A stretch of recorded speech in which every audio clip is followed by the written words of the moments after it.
आप सबको मेरी और रेवरेंड F.W. फिलिप साहब और पास्टर सैमसन स्टीफन की ओर से मैं आप सबको जय मसीह की कहता हूँ। सो आज का ये बड़ा मुबारक दिन है। सो आइए हम परमेश्वर के पवित्र वचन से निकालेंगे लूका रचित सुसमाचार उसका पहला अध्याय उसकी 31 आयत से लेकर 38 आयत तक हम पढ़ेंगे। लूक चैप्टर 1 वर्सेस 31 टू 38 में लिखा है, देख तू गर्भवती होगी और तेरे एक पुत्र उत्पन्न होगा, तू उसका नाम यीशु रखना। वह महान होगा और परम प्रधान का पुत्र कहलाएगा और प्रभु परमेश्वर उसके पिता दाऊद का सिंहासन उसको देगा और वह याकूब के घराने पर सदा राज्य करेगा और उसके राज्य का अंत ना होगा। मरियम ने स्वर्गदूत से कहा, ये कैसे होगा, मैं तो पुरुष को जानती ही नहीं। स्वर्गदूत ने उसको उत्तर दिया, पवित्र आत्मा तुझ पर उतरेगा और परम प्रधान की सामर्थ तुझ पर छाया करेगी, इसलिए वह पवित्र जो उत्पन्न होने वाला है परमेश्वर का पुत्र कहलाएगा। और देख तेरी कुटुंबनी एलिशबा के भी बुढ़ापे में पुत्र होने वाला है। यह उसका जो बाँझ कहलाती थी 6वां महीना है, क्योंकि जो वचन परमेश्वर की ओर से होता है वह प्रभाव रहित नहीं होता। मरियम ने कहा, देख मैं प्रभु की दासी हूँ, मुझे तेरे वचन के अनुसार हो। तब स्वर्गदूत उसके पास से चला गया। परमेश्वर अपने वचन के पढ़े और सुने जाने पर हम सबको आशीष दे, आमीन। आइए अपने सरों को झुकाए दुआ मांगे। धन्यवाद करते हैं प्रभु जी आज के सुंदर समय के लिए जो आपने हमें दिया कि एक बार फिर आपके वचन को खोल सके। हमारी दुआ है जब आपके वचन को खोला आप हमारी समझ ज्ञान को खोलें, ताकि हम आपकी आत्मा में होकर आपके वचन की गहराइयों को समझ सके, जान सकें और आज के वचन के द्वारा आपकी नजदीकी में, आपके अनुग्रह में और आपकी आशीषों में आगे बढ़ सकें। खुदावन यीशु मसीह के नाम से आमीन। सो अजीजों, आज का वचन हमारे बीच पढ़ा गया लूका रचित सुसमाचार उसका पहला अध्याय उसकी 31 आयत से लेकर 38 आयत तक हमने पढ़ा। और ये उस वक्त की घटना है जब स्वर्गदूत माता मरियम के पास ये संदेश लेकर आता है कि वो एक पुत्र को जन्म देगी और वो उसका नाम यीशु रखेगी। सो मरियम थोड़ी भयभीत होती है। दुनियावी होने के नाते हम ये बात समझ सकते हैं उनकी परिस्थितियों को, उनके हालात को, और वो थोड़ा घबराती है और कहती है कि मैं तो उस पुरुष को जानती भी नहीं हूँ। लेकिन स्वर्गदूत परमेश्वर की ओर से माता मरियम को एक दिलासा देते हैं कि ये सब जो है वो पवित्र आत्मा की ओर से होगा। और 37 आयत में लिखा है कि जो वचन परमेश्वर की ओर से होता है वो कभी प्रभाव रहित नहीं होता। और वहां पर माता मरियम एक अंगीकार कहती है कि देख मैं प्रभु की दासी हूँ, मुझे तेरे वचन के अनुसार हो।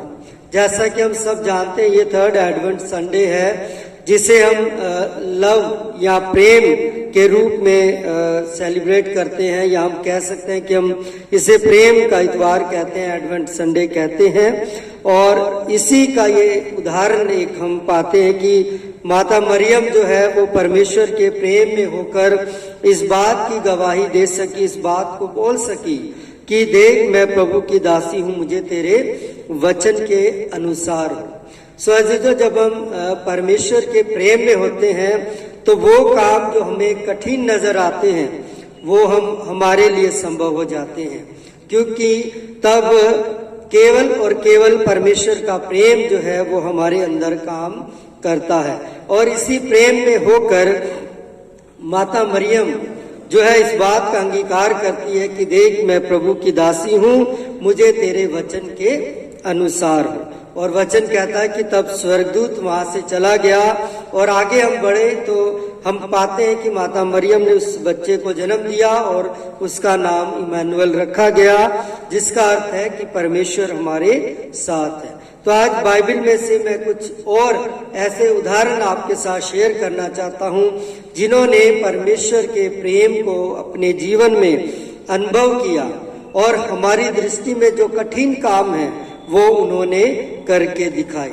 सो पहला हम पढ़ेंगे उत्पत्ति उसका 12वां अध्याय और उसकी पहली 3 आयतें अगर हम पढ़ें उत्पत्ति उसका 12वां अध्याय उसकी पहली 3 आयतों में, तो वहां पर हम अब्राहम की बुलाहट को पाते हैं कि किस तरह परमेश्वर ने उसे कहा कि अपने कुल को छोड़कर मेरे पीछे हो ले, और अब्राहम ने जो है वो परमेश्वर के प्रेम में होकर अपने कुल को छोड़ा, अपने वंश को छोड़ा, अपने जो परिवार को छोड़ा और वो परमेश्वर के पीछे हो लिया।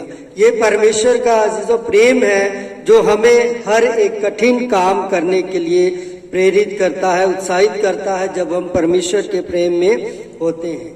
ना केवल अब्राहम ने ये काम किया, लेकिन अगर हम उत्पत्ति उसका 13वां अध्याय और 9 आयत पढ़े तो वहां पर हम पाते हैं कि अब्राहम और लूत के जो दास थे वो आपस में हरी चारागाह के लिए झगड़ा करते हैं। और जब इस बात की खबर अब्राहम को मिलती है तो वो लूत के पास जाता है और उसे कहता है कि ऐसा ना हो कल ये झगड़ा, आज वो झगड़ा जो तेरे और मेरे दासों के बीच में है, वो झगड़ा आज या आने वाले समय में तेरे और मेरे बीच में हो। और अब्राहम उसे कहते हैं कि पूरा संसार तेरे दृष्टि में है, तो पूरा संसार जहां तू जाएगा मैं वहां पर नहीं आऊंगा। वो कहता है कि अगर तू पूर्व जाएगा तो मैं पश्चिम जाऊंगा, अगर तू उत्तर जाएगा तो मैं दक्षिण जाऊंगा, और जहां तुझे अच्छी भूमि, अच्छी जलवायु दिखती है तू वहां पर जा सकता है। और अब्राहम ने परमेश्वर के प्रेम में होकर उस अच्छी भूमि का भी त्याग किया, लेकिन जब उसने ऐसा किया तो परमेश्वर ने उसे अकेले नहीं छोड़ा, और उसके उस प्रेम के कारण परमेश्वर ने उसको लूत से ज्यादा आशीषित किया, और जहां वो गया परमेश्वर ने कहा कि मैं इसे तेरे वश में कर दूंगा। और अगर इब्रानियों 11 अध्याय 9 आयत पढ़े तो हम वहां पर पाते हैं कि विश्वास के कारण अब्राहम को विश्वासियों का पिता कहा जाता है। तो ये अब्राहम जो है आज हमारे लिए एक अच्छा उदाहरण है परमेश्वर के प्रेम को अनुभव करने के लिए, कि जब हम परमेश्वर के प्रेम में होते हैं तो हमारे लिए कोई काम कठिन नहीं होता है। उसने अपने वंश को, अपने कुल को छोड़ा ताकि वो परमेश्वर की खिदमत कर सके। उसने अच्छी भूमि को छोड़ा ताकि उसके जो रिलेशनशिप हैं वो अच्छे बने रह सके, और परमेश्वर ने उसे बहुत अधिक सरफराज किया। फिर दूसरा मेरे साथ निकालिए पहला राजा उसका 17वां अध्याय 12 से 16 आयत अगर हम पढ़ते हैं तो वहां पर एक शारपत की विधवा का दृष्टांत या घटना हमें मिलती है। पहला राजा 17वां अध्याय 12 से 16 आयत में, और वहां पर हम पाते हैं कि एक शारपत की विधवा है और एलिया नबी जो है उसके पास आता है और उससे कुछ रोटी या भोजन वस्तु की मांग करता है, और वो लकड़ियां बिन रही होती है और वो कहती है कि मुट्ठी भर आटा है और कुप्पी में थोड़ा सा तेल है, और हम इससे रोटी बनाएंगे और खाएंगे और फिर हम मर जाएंगे। लेकिन एलिया ने कहा कि जैसा मैंने तुमसे कहा है वैसा तुम करो। ये वचन क्यों वहां पर आया? क्योंकि परमेश्वर ने कहा था एलिया से कि मैंने एक विधवा को जो है तेरे लिए आज्ञा दी है कि वो तेरे रहने खाने का इंतजाम करे। और जब एलिया वहां पर गया तो अगर इस पूरे अध्याय को हम पढ़ते हैं तो हम पाते हैं कि वो विधवा गई और उसने रोटी बनाई और एलिया को दी, और वचन कहता है कि जब उसने ऐसा किया तो उसके जब तक अकाल रहा ना तो उसके आटा समाप्त हुआ, मैदा खत्म हुआ, और ना ही कुप्पी का तेल जो है कम हुआ। ये क्यों हो पाया? क्योंकि उसने परमेश्वर के दास को प्रति अपना प्रेम दिखाया, और उस प्रेम में होकर उसने वो मुट्ठी भर आटा और कुप्पी में जो भी तेल था उससे भोजन बनाया और एलिया को खिला दिया। और उसका प्रतिफल परमेश्वर ने उसको ये दिया कि अगर हम 12वां अध्याय और 22 आयत को पढ़े तो वहां पाते हैं कि उसका बेटा मर गया था लेकिन फिर वो जी उठा। सो हमें परमेश्वर के प्रेम को अपने जीवन में अनुभव करना है, और जब हम परमेश्वर का प्रेम हम अपने जीवन में अनुभव करते हैं, तो अगर हमारे पास कोई थोड़ी सी वस्तु है तो उसमें भी परमेश्वर कोई कमी आने नहीं देता है। 3 शख्स हमने देखे अभी तक। पहला माता मरियम, जिन्होंने एक बड़ी अद्भुत घटना को अपने जीवन में परमेश्वर के प्रेम में होकर स्वीकार किया। दूसरा अब्राहम, जिसने परमेश्वर के प्रेम में होकर अपने संबंधों को बड़ा महत्व दिया। तीसरा शारपत की विधवा, जिसने अपना मुट्ठी भर आटा और कुप्पी भर तेल जो था उसे परमेश्वर के प्रेम में होकर एलिया को दे दिया और उसमें कोई कमी कभी भी नहीं होने पाई। फिर हम आगे बढ़ते हैं, मेरे साथ निकालिए लूका उसका 21वां अध्याय और उसकी पहली 4 आयतें। लूका रचित सुसमाचार 21वां अध्याय पहली 4 आयतें अगर हम पढ़ते हैं तो हम वहां पर एक कंगाल विधवा के दान के बारे में पढ़ते हैं। वचन कहता है कि जब प्रभु यीशु मसीह लोगों को देख रहे थे कि वो किस प्रकार से दान देते, तो उसने एक कंगाल विधवा को देखा जिसने 2 दमड़ी उस दान पात्र में डाली और प्रभु ने कहा, इसने सबसे बढ़कर दान दिया है। क्यों? क्योंकि उसने अपनी जो भी पूंजी थी वो सारी की सारी उस दान पात्र में डाल दी और प्रभु ने कहा कि सबने अपनी बढ़ती में से दिया, लेकिन जो कुछ इसके पास था इसने सब कुछ दे दिया। तो ये परमेश्वर का जो प्रेम है जो हमें उन वस्तुओं से भी दूर लेकर जाता है जिन्हें हम संसारिक रूप से बहुत प्रेम करते हैं, वो है पैसा। जब हम परमेश्वर के प्रेम में होते हैं तो ये पैसा और रुपया जो है इसकी कोई भी अहमियत हमारे जीवन में नहीं होती। क्यों?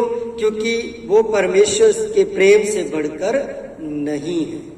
हमें केवल और केवल परमेश्वर के प्रेम को देखना है, क्योंकि जब उसका प्रेम हमारे जीवन में आता है तो हमारे जीवन में कोई घटी नहीं होती है। आखिरी में हम देखेंगे लूका रचित सुसमाचार उसका 19वां अध्याय और उसकी पहली 10 आयतें। लूका 19वां अध्याय उसकी पहली 10 आयतें अगर हम पढ़ें तो वहां पर हम जक्कई के बारे में पढ़ते हैं। वो केवल प्रभु यीशु मसीह को देखना चाहता था और उस इच्छा को लेकर, उस प्रेम में होकर वो गुलर के पेड़ पर चढ़ गया ताकि वो प्रभु यीशु मसीह को देख सके। और जब प्रभु यीशु मसीह उस पेड़ के नीचे आए तो प्रभु ने उसे उसके नाम से पुकारा और कहा, जक्कई झट से नीचे उतरा, क्योंकि आज मुझे तेरे घर में जाना अवश्य है। और जब प्रभु यीशु मसीह उसके जीवन घर में गए, उसके जीवन में आए, तो उसने प्रभु के उस प्रेम को अनुभव किया जो उससे प्रभु ने किया था। सब उससे हो सकता था नफरत कर रहे हो, उसे नीचा समझते हो क्योंकि उसका व्यापार या उसका काम कुछ ऐसा था, लेकिन जब उसने प्रभु के उस निस्वार्थ प्रेम को देख लिया तब वो खड़ा हुआ और कहता है कि मैं अपनी आधी संपत्ति जो है वो कंगालों में बांट दूंगा और जो किसी का मैंने खाया है उसको 4 गुना वापस कर दूंगा। लिखा है, उसने कहा 8वीं आयत में, जक्कई ने खड़े होकर प्रभु से कहा, हे प्रभु, मैं अपनी आधी संपत्ति कंगालों को देता हूँ और यदि किसी का कुछ भी अन्याय करके ले लिए तो उसको 4 गुना फेर देता हूँ। ये है अजीजों परमेश्वर का वो अद्भुत प्रेम जो आज हमें उत्साहित करता है कि हमें भी अपने मनों को खोलना है, अपने दिलों को खोलना है, ताकि हमारे द्वारा भी परमेश्वर का प्रेम जो है वो दूसरों के सामने प्रकट हो सके। और वहां पर एक बड़ी अच्छी बात प्रभु ने कही है कि आज इस घर में उद्धार आया है। पैसा था, नाम था, शोहरत थी, सब कुछ था, लेकिन उद्धार नहीं था, नजात नहीं थी। और वो नजात कब आई? जब उसने प्रभु यीशु मसीह के उस निस्वार्थ प्रेम को अनुभव किया। तो आज परमेश्वर का कलाम हमें इन्हीं बातों के द्वारा, जब हम आज 3rd एडवेंट संडे सेलिब्रेट कर रहे हैं, उसके कलाम पर मनन कर रहे हैं, तो हमें परमेश्वर के प्रेम को अपने जीवन में अनुभव करने के लिए उत्साहित करता है। आज हमें इस आयत को जो यूहन्ना 3:16 में लिखी है कि परमेश्वर ने जगत से ऐसा प्रेम किया कि उसने अपना इकलौता बेटा बख्श दिया, ताकि जो कोई इस पर विश्वास करे वो नाश ना हो बल्कि अनंत जीवन पाए। आज उस आयत को हमें अपने व्यक्तिगत जीवन में अनुभव करने की जरूरत है और ये अंगीकार करने की जरूरत है कि परमेश्वर ने मुझसे ऐसा प्रेम किया कि उसने मेरे लिए अपना इकलौता बेटा बख्श दिया, ताकि मैं नाश ना हूं बल्कि अनंत जीवन पाऊं। सो परमेश्वर करे कि आज इस वचन के द्वारा हम परमेश्वर के उस अद्भुत प्रेम का अपने जीवन में अनुभव करें, जिस प्रेम को माता मरियम ने अनुभव किया, जिस प्रेम को अब्राहम ने अनुभव किया, जिस प्रेम को शारपत की विधवा ने अनुभव किया, जिस प्रेम को उस कंगाल विधवा ने अनुभव किया, और उस प्रेम को जिस प्रेम को जक्कई ने अनुभव किया।